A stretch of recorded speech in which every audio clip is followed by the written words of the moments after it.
ఒక ప్రత్యేకత సాధించుకోవాలండి. రాష్ట్రంలో 175 నియోజకవర్గాల్లోనూ ముఖ్యమంత్రి గారి దృష్టిలో పిఠాపురం నెంబర్ 1గా ఉండాలని కోరుకుంటున్నారు. వారు పులివెందులు కాదండి, పులివెందులు 2వ స్థానం, మొదటి స్థానం మన పిఠాపురం.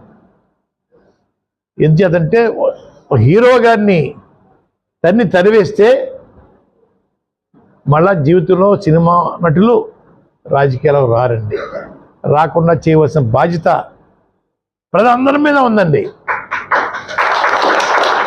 ఎంచేతంటే అండి, వీళ్ళు షూటింగ్ల కోసం ఎమ్మెల్యే పదవి కావాలంట అర్జెంటుగా. ప్రజలు సేవ చేయడం కోసం కాదండి పదవులు, వాళ్ళు షూటింగ్లోకి వెళ్ళడం కోసం ఎమ్మెల్యే పదవి కావాలా.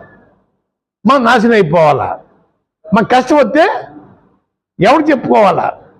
హైదరాబాద్ చెప్పుకోవాలండి, షూటింగ్లో బెంగళూరు నుండి చెప్పుకోవాలా, షూటింగ్లో లండన్లో నుండి చెప్పుకోవాలా? ఎక్కడ చెప్పుకోవాలి? మనం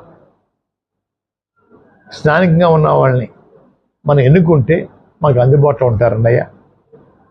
వారి చేత పలు కార్యక్రమాలు చేయించుకోవాలన్నయ్య. ప్రజల్లో చైతన్యం విపరీతంగా వచ్చింది. నాయకుల కన్నా ప్రజలు చాలా తెలివైన వాళ్ళండి.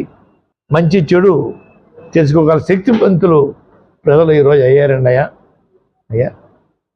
చూస్తూ ఉన్నారు సినిమా నటుల యొక్క ఉపన్యాసాలు. పిఠాపురం ప్రజలు డబ్బుకు అమ్ముడైపోతారటండి అయ్యా. ₹1,00,000 చెప్పుడు ఇచ్చేస్తారని జగన్ గారు, వీరేమో చెప్పడం అండి అయ్యా. అయినా సరే 3 లక్షల మెజార్టీతో గెలుస్తారటండి అయ్యా.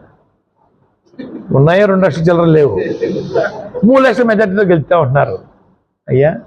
మనం పిచ్చోళ్ళు చేస్తున్నారు సార్, మొఖాన్ని రంగు వేసేసుకోనండి, పిచ్చోళ్ళు చేస్తున్నారు అయ్యా.